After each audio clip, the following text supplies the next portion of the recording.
জীবনে এমন কিছু কাজ রয়েছে যা আমাদের কখনোই করা উচিত নয়, যেমন আশা করা।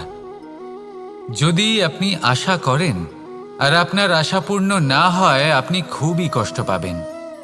এবার আপনি যদি প্রতীক্ষা করেন, করতেই থাকেন, আর সেই ব্যক্তি যদি না আসে, তাহলেও খুব কষ্ট পাবেন। আর হলো তুলনা। আপনি যদি তুলনা করতে যান, তাহলে এটাই ভাববেন যে হয় আমি বা অন্য কোনো ব্যক্তি, এই দুজনের মধ্যে কোনো এক ব্যক্তি নিকৃষ্ট। আর এই ভাবনাটাই হলো অনুচিত। যদি আমরা কথা বলি সেই সব বিষয়ে যা আমাদের করা উচিত, যেমন পরীক্ষা।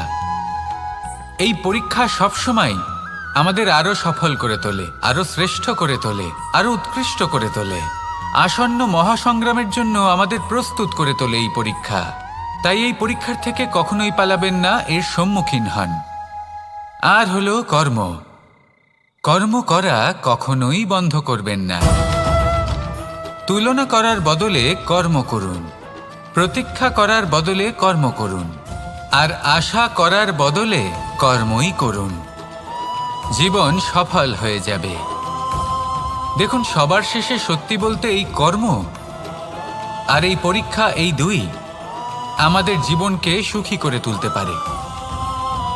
আসুন আর আমার সাথে ভালোবেসে বলুন, রাধা রাধা। মানুষ তার জীবনে শিক্ষা এবং প্রেম, এই দুই লাভ করে তার মাতা, পিতা এবং গুরুর কাছ থেকে।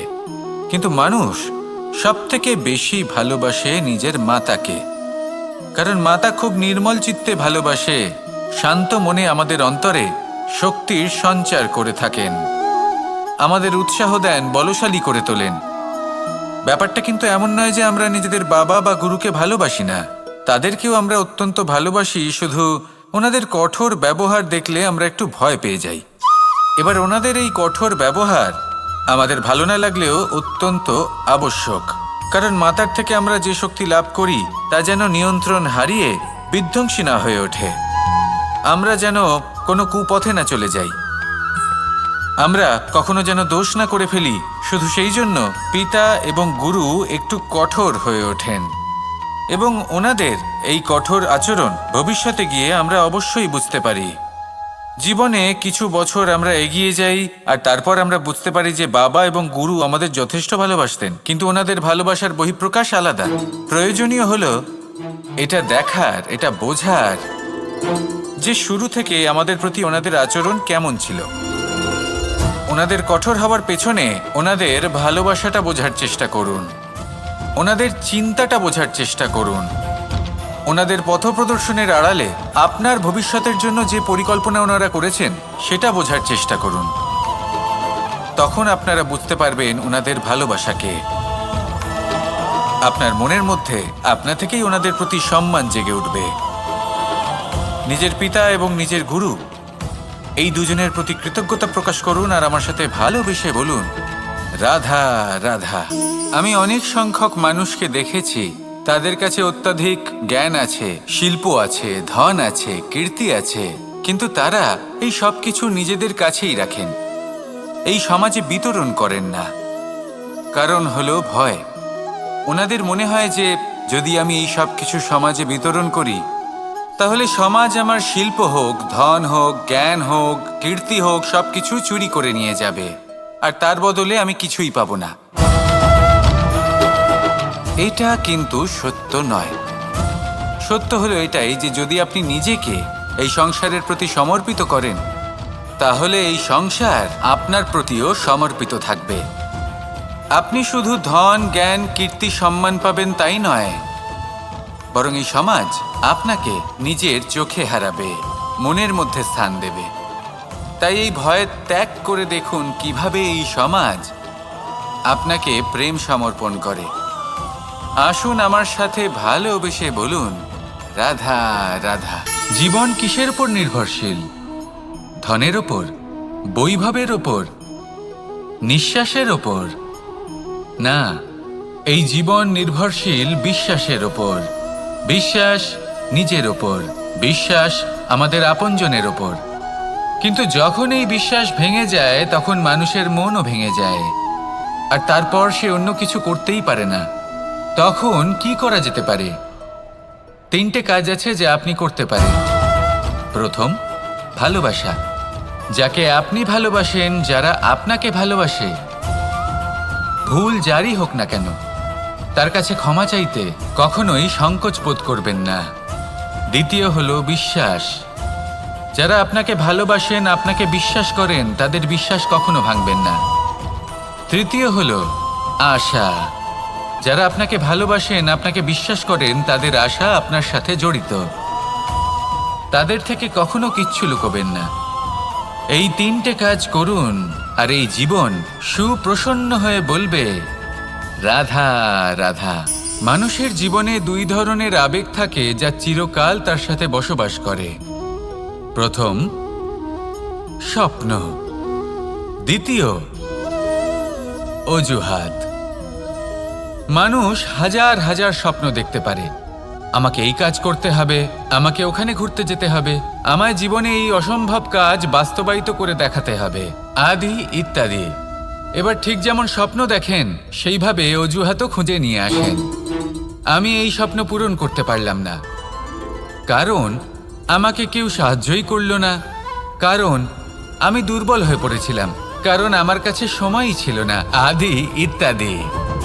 এবার সাফল্য এবং অসফলতার মাঝখানে এই ধরনের সংঘর্ষ হতে থাকে। সাফল্য তখন লাভ করা সম্ভব যখন আপনার স্বপ্ন আপনার অজুহাতের থেকে অনেক বড় হয়, আর অসফলতা তখন পাবেন যখন আপনার অজুহাত আপনার স্বপ্নের থেকে অনেক বড় হয়। আপনি যদি সাফল্য লাভ করতে চান, তাহলে চেষ্টা করতে থাকুন, পরিশ্রম করুন। যদি অসফল হন, তাহলে ভয়ভীত হওয়ার কোনো প্রয়োজন নেই। নিজের ভুল বুঝুন, তাকে শুধরে নিন, আবার চেষ্টা করুন। কিন্তু যদি নিজের জীবনে অজুহাত নিয়ে আসেন, তখন স্বপ্ন কখনো পূরণ হবে না। আসুন আমার সাথে ভালোবেসে বলুন, রাধা রাধা। ভয়ের সাথে আমরা সবাই পরিচিত, কষ্টও আমরা সবাই পেয়েছি। কখনো কখনো আমরা অসুস্থ হয়ে পড়ি, আর এমন সময় হলে মাতার মমতা, কখনো বাবার স্নেহ, কখনো বন্ধুদের পাশে থাকার অনুভূতি আমাদের রোগ নিরাময়ে সাহায্য করে। কখনো যদি আমরা নিরাশ হয়ে পড়ি, তখন যদি আমাদের কোনো আপনজন আমাদের দুটো ভালো কথা বলে, তখন আমাদের মনোবল বেড়ে যায়। ঠিক তেমন সংসারের এই রঙ্গমঞ্চে যদি আপনি পীড়িত অনুভব করেন, কিছু শুভ কথা আলোচনা করুন, কিছু স্তুতি গান করুন, কিছু মুহূর্তের জন্য হলেও নিজের ইষ্টদেবের কথা স্মরণ করুন আর প্রার্থনা করুন। সাহস বাড়বে, শক্তিও বৃদ্ধি পাবে এবং সামনে এগিয়ে চলার পথও দেখতে পাবেন। তখন এই মন প্রসন্ন হয়ে বলবে, রাধা রাধা। কখনো কখনো অন্ধকারের সাথে লড়াই করার জন্য আমরা প্রদীপ জ্বালাই। এতে প্রথমে সলতে রাখি, তারপর তেল ঢালি, তারপর আগুন জ্বেলে এটা প্রজ্বলিত করি। তারপর একটা সময় আসে যখন এই প্রদীপ নিভে যায়। কারণটা কি? কারণ কি এটা যে প্রদীপের প্রকাশমান হওয়ার ক্ষমতা সমাপ্ত হয়েছে? না, এই যে আগুন আমরা দেখতে পাচ্ছি, এই আগুনের জন্য যে শক্তির প্রয়োজন হয় তা আসে এই তেল থেকে। যদি এই তেল সমাপ্ত হয়ে যায়, তাহলে এই প্রকাশ তাও সমাপ্ত হয়ে যায়। আর আমাদের জীবনে এই তেল হলো আমাদের কর্ম, আর এই আগুন আর এর দ্বারা উৎপন্ন হওয়া প্রকাশ আমাদের ভাগ্য। যত আমাদের কর্ম ক্ষীণ হতে থাকবে, আমাদের ভাগ্য সৌভাগ্য কোথাও না কোথাও লুপ্ত হয়ে যাবে। যে উজ্জ্বল ভবিষ্যৎ আমরা চাইছি, তা কখনো লাভ করতে পারবো না যদি কর্ম না করি। ঠিক যেমন তেল ছাড়া অগ্নি উৎপন্ন হয় না, তেমনি কর্ম ছাড়া সৌভাগ্য হয় না। আর যেমন কর্ম, তেমন ভাগ্য। তাই সবসময় কর্ম করতে থাকুন, কর্ম করা থামাবেন না। আর আমার সাথে ভালোবেসে বলুন, রাধা রাধা। জীবনে তিনটি বিষয় আছে, তিনটি বস্তু আছে, তারা যেন আপনাকে কখনো বশে না করে নিতে পারে। প্রথম হলো ধন। ধন যতক্ষণ আপনি ব্যবহার করতে থাকেন, যতক্ষণ তা আপনার কাজে আসছে, ততক্ষণ ঠিক আছে, এই ধন আপনার কাছে অমৃত। কিন্তু যখন এই ধন আপনাকে ব্যবহার করতে শুরু করে, বুঝে যাবেন যে আপনার পতনের সময় শুরু হয়েছে। দ্বিতীয় বিষয়, ফেলে আসা অতীত। যাই করুন আপনি অতীত পাল্টাতে পারবেন না, আর এই সত্যিটা আপনিও জানেন। কিন্তু তাও এর বশবর্তী আমরা হয়ে পড়ি, আর যখন তাই হয় তখন এই সংসারে আমরা যেখানেই যাই না কেন, যত বড়ই সুখ লাভ করি না কেন, সেই সব আমাদের কাছে তিক্ত বলে মনে হয়। তৃতীয় বিষয়, আপনার আশেপাশের মানুষ ভিন্ন ভিন্ন ধরনের মানুষ হয়, যাদের চিন্তা ভাবনা এবং দৃষ্টিভঙ্গি ভিন্ন ভিন্ন প্রকারের। যদি এদের বশবর্তী আপনি হয়ে পড়েন, তাহলে কেউ বলবে এটা করো, এটা ভালো, কেউ বলবে এটা করো না, ওটা করো, ওটা ভালো কাজ, কেউ বলবে এই দুটোই করো না, অন্য কিছু করো। এই কথাগুলিতে আপনি এতটাই জড়িয়ে পড়বেন যে আপনি লক্ষ্যভ্রষ্ট হয়ে পড়বেন। তাই এই 3 বিষয় থেকে সাবধানে থাকবেন। যদি কোনো কিছু বশ করতে হয়, তাহলে আপনাকে বশ করতে হবে আপনার আজকে, নিজের বর্তমানকে। এটা খুব প্রয়োজনীয়। এটা ভাববেন যে এই সময়ের সদ্ব্যবহার আমি কিভাবে করব, সময়কে শাসন কিভাবে করব, ওই কর্ম কিভাবে করব যাতে ভবিষ্যতে কখনো আমার আফসোস না হয়, বরং এই সংসার আমাকে নিয়ে গর্ব করবে, সেই কর্ম করুন। আর যখন আপনি এটা শিখে নেবেন, তখন আপনি নিজেই নিজেকে প্রকৃত অর্থে ভাগ্যশালী করে তুলবেন। আসুন আমার সাথে ভালোবেসে বলুন, রাধা রাধা। অনেক সময় আমরা কারোর নীরবতাকে তার দুর্বলতা ভেবে বসি। হতেই পারে সেই ব্যক্তি উত্তর দিতে চাইছেন না, হতে পারে অন্য কোনো কারণ আছে যা আমরা বুঝতেই পারছি না। সেই জন্য তাকে দুর্বল ভেবে নেওয়া অনুচিত।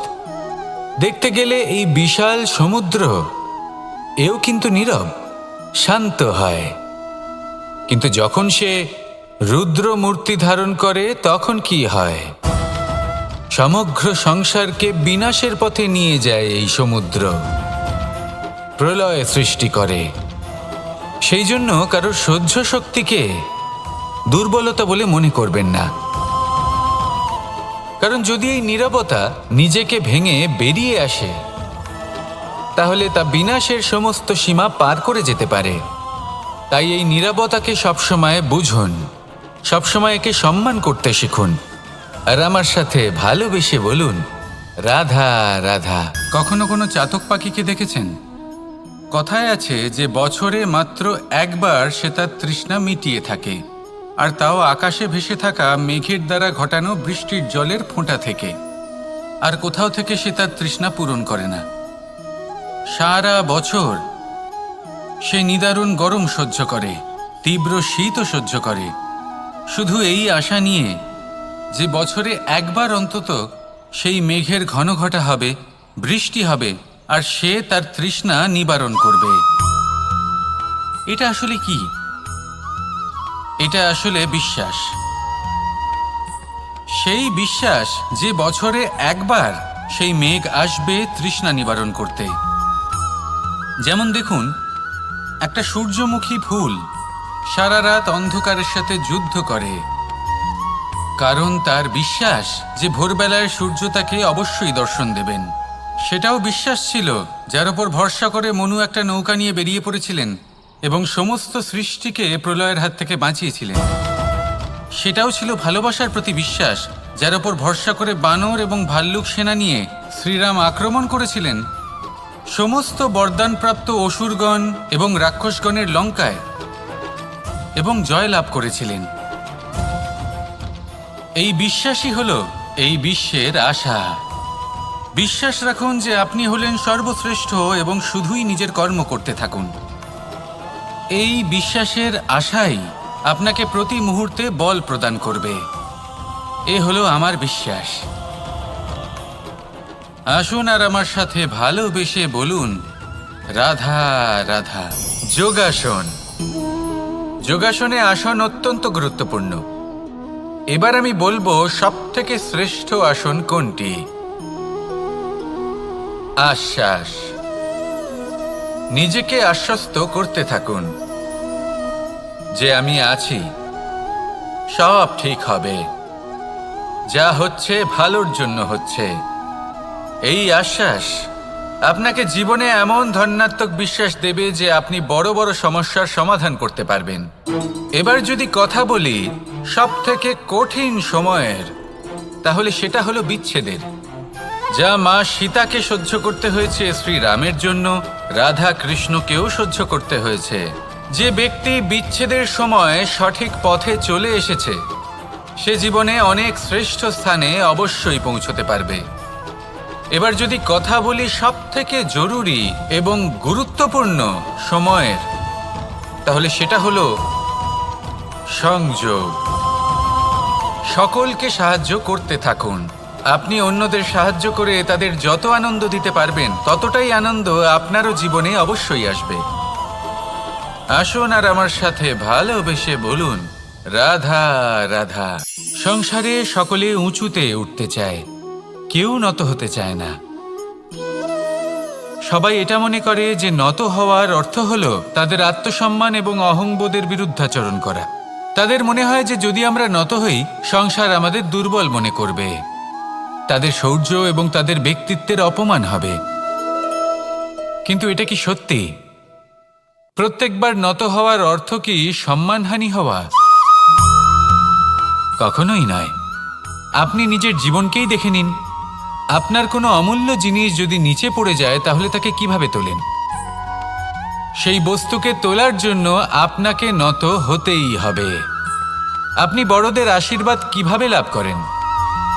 আপনি নত হয়ে তবেই তাদের আশীর্বাদ লাভ করতে পারেন, তাই না?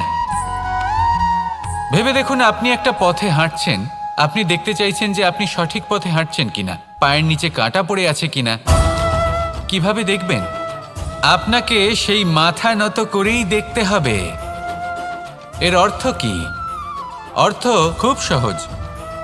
প্রত্যেকবার নত হওয়া অনুচিত নয়, সেটা কোনোভাবেই সম্মানহানি নয়। পরিস্থিতি অনুসারে এবং যেখানে প্রয়োজন আপনি নত হতে শিখে গেলে আপনি অনেক কিছুই লাভ করতে পারবেন। জ্ঞান, মান, গুণ, বিশ্বাস। সেই জন্য প্রয়োজন এবং পরিস্থিতি অনুসারে নত হতে শিখুন, এতে অনুচিত কিছুই নেই। আত্মসম্মান থাকা অত্যন্ত প্রয়োজনীয়, কিন্তু তা যেন কখনো অহংকারে পরিণত না হয়। এই বিষয়ে অবশ্যই নজর রাখবেন এবং আমার সাথে ভালোবেসে বলবেন, রাধা রাধা। আমাদের জীবনে অনেক ধরনের ব্যক্তি এসে থাকেন। কেউ কেউ আমাদের সাথে থেকে যান, কেউ আমাদের থেকে দূরে চলে যান। কেউ ভালো মানুষ হন, কেউ খারাপ মানুষ। কিন্তু আমরা সবসময় সেই সময়টাকে নিয়ে দুঃখ প্রকাশ করি যখন আমাদের জীবনে কোনো খারাপ ব্যক্তি প্রবেশ করেন। তারা আমাদের খারাপ অনুভূতি দেন, দুঃখ দেন, কষ্ট দেন। আমরা সবাই তাকে ভালো মন্দ কথা বলি। কিন্তু কেন?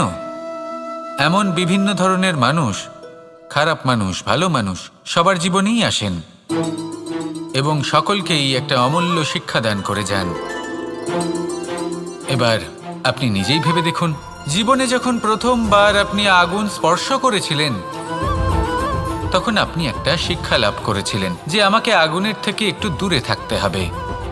তারপর আস্তে আস্তে আপনি শিখলেন যে কিভাবে এই আগুনকে নিয়ন্ত্রণে রাখতে হবে। তারপর আপনি শিখলেন যে কিভাবে নিজের জীবনে তাকে প্রয়োগ করতে হবে, তা সে অন্ধকারে প্রকাশ লাভ করার জন্য হোক বা খাবার বানানোর জন্য। সেইভাবেই কোনো খারাপ ব্যক্তি যখন আপনার জীবনে আসে কোনো শিক্ষা দিয়ে যান, তার প্রতি কৃতজ্ঞ থাকুন। তার বিষয় খারাপ ভাবার বা খারাপ অনুভূতি নিয়ে থাকার কোনো প্রয়োজন নেই। সেই শিক্ষা লাভ করুন, ইতিবাচক মনোভাব নিয়ে জীবনের সামনে এগোতে থাকুন। কেউ নেই যিনি আপনাকে বাধা দিতে পারেন। আসুন আমার সাথে ভালোবেসে বলুন, রাধা রাধা। অনেক সময় আমরা জীবনে অনেক মানুষকে এমন বলতে শুনে থাকি যে আমি অসফল হয়েছি কারণ আমার সময় ভালো যাচ্ছিল না। আমি এই জিনিসটা লাভ করতে চাইছিলাম কিন্তু করতে পারলাম না কারণ আমার সময়টা ভালো যাচ্ছিল না। আমি আমার জীবনে ওই মহান কাজটা করতে চাইছিলাম কিন্তু করতে পারলাম না। কেন? কারণ আমার সময়টা ভালো যাচ্ছিল না। কিন্তু যে মুহূর্তে ভালো সময় আমার জীবনে আসবে আমি সব কিছু প্রাপ্ত করব। এমন প্রায় প্রত্যেকেই বলেন। আসুন একটা কথা বোঝা যাক। একজন মালিকে দেখুন, সে প্রত্যেক দিন গাছের সেবা করে, তাকে জল দেয়, তার যত্ন আত্তি করে। কেন? প্রত্যেক দিন সেই গাছ ফল দেয় না। সঠিক সময় এলে তবেই সেই গাছ ফল দেয়, কিন্তু প্রত্যেক দিন মালি তার সেবা করে, তাকে যত্ন করে। শুধুমাত্র তখন করে না যখন সেই গাছ ফল দিতে সক্ষম। আর যদি মালি গাছের যত্ন প্রতিদিন না করে তাহলে হয়তো সেই গাছ ফল দিতেই পারবে না। এটাই হলো আমাদের জন্য একটা শিক্ষা। যখন সময় আমাদের জন্য অপেক্ষা করে না, তখন আপনি সময়ের জন্য কেন অপেক্ষা করছেন? ভালো সময়ের জন্য অপেক্ষা করবেন না। ভালো এবং শুভ কর্ম দ্বারা ভালো সময়কে নিজের কাছে টেনে আনুন। নিরন্তর কর্ম করুন, পরিশ্রম করতে থাকুন। শুভ সময় আপনা থেকেই আপনার কাছে আসবে। আসুন আমার সাথে ভালো